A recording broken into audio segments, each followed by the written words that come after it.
The forgotten Aramaic word Naphsha explains what Jesus really meant by saving your life. The world has spent centuries telling you that Jesus came to save your soul. But what if the word he actually spoke carried a meaning far richer than the one religion eventually translated? What if one forgotten Aramaic word has quietly preserved a completely different understanding of life, identity, healing, and spiritual restoration? Today, we will uncover Naphsha, a word that reaches far beyond the Greek idea of an immortal soul and into the living center of your entire being. By the end of this journey, you may discover that the salvation Jesus proclaimed was never about escaping this world. It was about restoring the deepest part of who you already are. Imagine hearing Jesus speaking on the hills of Galilee. His listeners were fishermen, farmers, mothers, craftsmen, and shepherds. They were ordinary people who spoke Aramaic every day. They did not hear abstract theological concepts. They heard words rooted in daily life, words that carried the rhythm of breathing, working, suffering, rejoicing, and hoping. Among those words was Naphsha, a term so familiar that everyone understood it instinctively. Yet over the centuries, when his teachings passed into Greek and later into many other languages, much of that richness became compressed into a single word, soul. The problem is not that the translation was entirely wrong. Rather, it became too small. In many traditions, the soul came to mean something hidden inside the body, almost separate from daily existence. But for those who first listened to Jesus, Naphsha described the living person as a whole. It embraced breath, life, emotions, desire, courage, wariness, hope, and identity.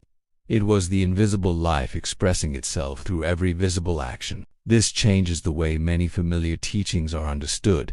When Jesus spoke about finding one's life by first losing it, his audience did not imagine abandoning an invisible spirit that would someday leave the body.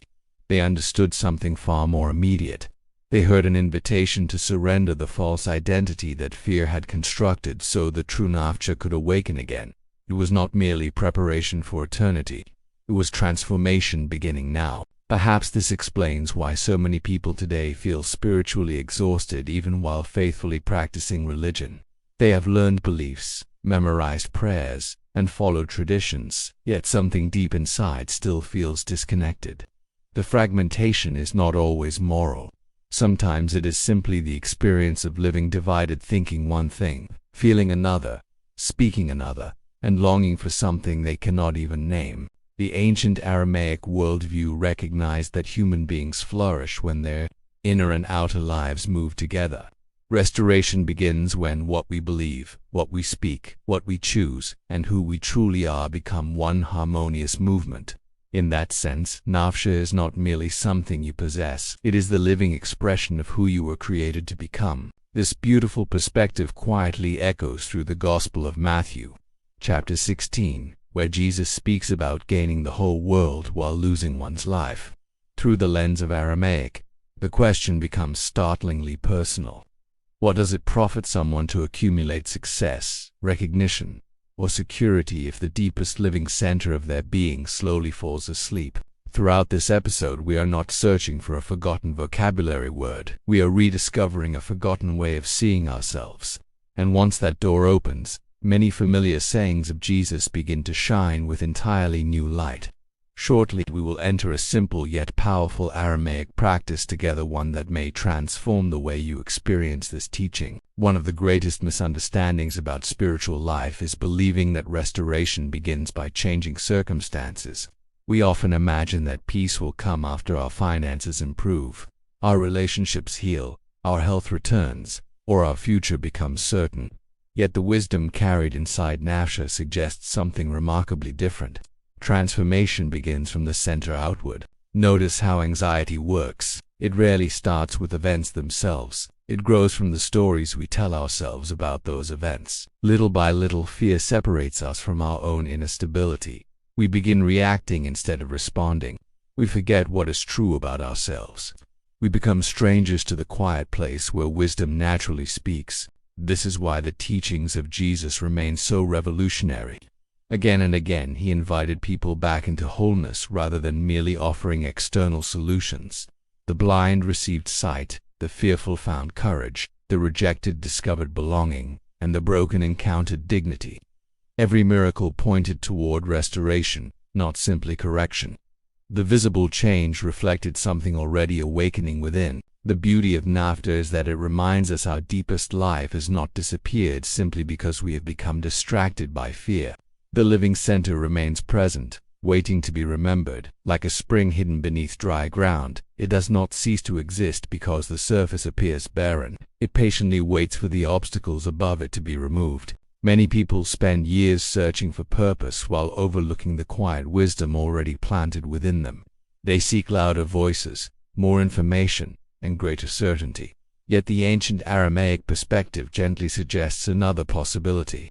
Before searching farther away, perhaps the first invitation is to become present enough to hear the life already breathing inside you. When we begin listening from that place, scripture starts sounding different. Familiar passages no longer speak only about heaven someday. They begin speaking about healing today, courage today, forgiveness today, and living fully today. That is the quiet revolution hidden inside Naphsha. Instead of asking, "How do I escape this life?" the teaching quietly invites another question. How do I awaken to the life the Creator has already breathed within me? That single shift changes everything, because restoration is no longer postponed. It becomes possible in this very moment. And in the next chapter, we will discover why one simple Aramaic prayer may help reconnect you with that forgotten center in a way the earliest followers of Jesus would have immediately recognized. Após a provação, continuarei com o capítulo 3, incluindo a oração guiada, o CTA integrado de forma orgânica no meio do capítulo, e a continuação natural do ensinamento. And the best is yet to come in the next chapters. You'll discover what could change everything for you. Abun, creator of my life and the one who breathed Naphsha into my being, help me remember who I truly am beneath every fear, every disappointment, and every false identity. Let your living breath awaken the parts of me that have grown silent through worry and exhaustion. Restore the wholeness you intended from the beginning, so that my thoughts, my words, and my actions may become one. Teach me to walk each day in the living power of Naphsha, trusting that your presence has never left me. Amen. For many people, the greatest prison is not built from walls but from forgotten identity. They spend years trying to become someone worthy of peace, never realizing that Jesus consistently pointed people back to the life already placed within them. He did not begin with shame, he began with awakening. His words carried the quiet authority of someone who knew that beneath fear, beneath guilt, beneath confusion, there remained a living center that could never be completely extinguished. This is one reason the Aramaic language feels so alive. Every important word carries movement instead of abstraction. Naphsha is not a frozen theological idea waiting to be defined. It breathes, it responds, it grows, it suffers, it rejoices. It is experienced rather than merely described. When the first listeners heard Jesus speak, they were invited into participation, not simply information. Think about how often modern life teaches the opposite. We are encouraged to collect more knowledge, more opinions, more techniques, believing that one more answer will finally quiet the restlessness inside. Yet restlessness often comes from disconnection rather than ignorance. A person may know countless spiritual concepts while remaining disconnected from the living reality they were meant to experience. That is why the ancient Aramaic tradition always returns to presence. Before transformation appears in our circumstances, it quietly begins in awareness. The moment we stop defining ourselves by yesterday's failures or tomorrow's fears, we create space for Naphsha to breathe freely again. The change may seem invisible at first, but invisible roots always come before visible fruit. If today's revelation is helping you see these ancient teachings through fresh eyes, our Aramaic Wisdom Guide allows you to continue exploring the original meanings that could not fit into a single video. Many viewers have discovered that studying these words slowly, one by one, transforms the way they read the teachings of Jesus. The guide link is in the comments, is waiting for you in the comments, because true knowledge sets us free. Now notice something remarkable. Throughout the Gospels, Jesus never invited people to become someone else before approaching God. He invited fishermen, tax collectors, women rejected by society, the sick, the anxious, and the broken exactly as they were. His confidence did not rest in their perfection. It rested in what still lived within them. He saw beyond appearances into the untouched depth of Naphsha, where divine restoration could begin long before anyone else recognized it. Perhaps this explains why his presence changed people without long philosophical arguments. When someone encounters unconditional truth, the deepest part of their being begins remembering what it had forgotten. Restoration is not the creation of a new self. It is the unveiling of the true self that fear had hidden beneath countless layers of survival. That forgotten life is still there, waiting patiently to awaken. If Naphsha represents the living center of our being, another question naturally follows. What causes that center to become fragmented in the first place? The answer may surprise you, because Jesus spoke less about external enemies than about the invisible patterns growing within the human heart.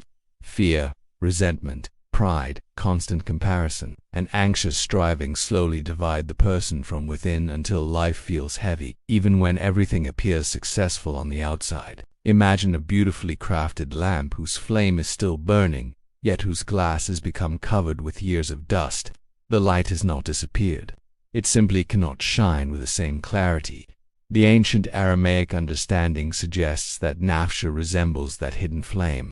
It does not cease to exist because we experience seasons of confusion. Instead, it patiently waits beneath the layers accumulated through pain, disappointment, and false beliefs. This perspective transforms the way we understand healing. Healing is not merely fixing what is broken. It is uncovering what has remained alive all along. Every encounter Jesus had with suffering people reflected this truth. He consistently restored dignity before restoring circumstances. He spoke identity before he addressed limitation. His words awakened hope before visible change appeared. Modern culture often encourages us to search endlessly outside ourselves for validation. We chase achievement, approval, possessions, and certainty, believing they will complete us. Yet the deeper we depend on external confirmation, the quieter the voice of Naphsha becomes. Eventually we begin measuring our value by temporary outcomes rather than by the living breath already entrusted to us. The Aramaic worldview offers another path. Instead of asking, "What do I need to become complete?" it gently asks, "What have I forgotten that was already given?" That single question changes the direction of the entire spiritual journey. Rather than climbing endlessly toward acceptance, we begin walking from the quiet confidence that the Creator's life has never stopped flowing beneath the surface. This does not remove life's challenges. Difficult seasons still come. Loss still hurts, questions still arise. Yet a restored Naphsha responds differently because its foundation no longer depends entirely upon changing circumstances. Peace gradually becomes an inner condition rather than an external reward. Strength grows quietly, not because life becomes easier, but because identity becomes clearer. Perhaps this was one of the greatest hidden invitations in the teachings of Jesus. He was not merely preparing people for another world. He was teaching them how to become fully alive in this one. When the living center awakens, fear loses much of its authority. Purpose becomes clearer, relationships grow healthier, and even ordinary moments begin carrying extraordinary meaning. In the next chapter, we will discover how this forgotten Aramaic understanding can become part of a simple daily practice, one capable of gently reshaping the way you think, breathe, and live from the inside out. The greatest transformations rarely begin with dramatic events. More often they begin with quiet moments repeated faithfully until they reshape the way we live. That is the invitation hidden within Naphsha. It is not a secret word to be spoken mechanically, nor a formula that promises instant results.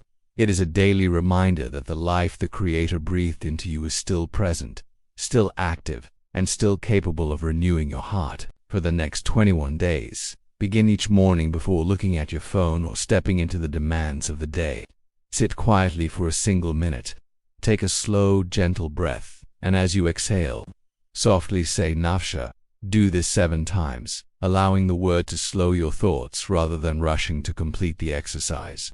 With each repetition, remember that you are not asking the Creator to place something new within you.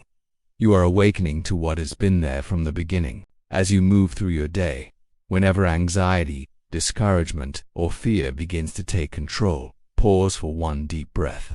Silently repeat Naphsha, not as an escape from reality, but as a reminder of your true identity.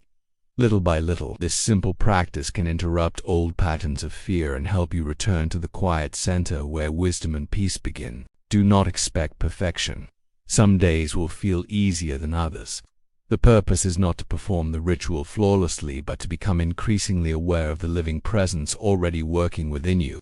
Every small return to Naphsha is another step toward wholeness. If you would like to continue walking this path and discover many more original Aramaic words that illuminate the teachings of Jesus, our Aramaic Wisdom Guide was created as a companion for that journey. Each chapter takes you deeper into the meanings that could never fit into a single video. The link is in the comments, waiting for you in the comments, because true knowledge sets us free. Today we have explored more than an ancient word. We have rediscovered a forgotten way of seeing ourselves. Through Naphsha, we begin to understand that the message of Jesus was never limited to preparing people for a distant future. It was an invitation to become fully alive here and now, allowing the Creator's life to restore every part of our being. Perhaps the most beautiful truth is that your deepest identity has never been destroyed. It may have been covered by fear, disappointment, regret, or years of believing that you were separated from your purpose, but it has never ceased to exist. The living breath placed within you still calls you back to wholeness. From this day forward, remember that every moment offers another opportunity to return to that living center. Every conscious breath can become a reminder that you are more than your worries, more than your failures, and more than your circumstances. That is the quiet wisdom carried by Naphsha. We are just scratching the surface of this ancient power. Get ready, because in our next video, I will reveal even deeper Aramaic codes that unlock spiritual authority you've never imagined. Make sure you are subscribed and have notifications turned on so you don't miss this unfolding revelation. Just a quick reminder, the transformation guides for a fuller life are waiting for you, right there in the comments. Before you leave, if this message touched your heart or brought new understanding into your life, WRITE the word restoration in the comments below. Your testimony may encourage someone else who is seeking healing and renewal. Thank you for sharing this moment of ancient wisdom with us. Until the next revelation, walk in peace, walk in freedom, and walk in the power of Naphsha.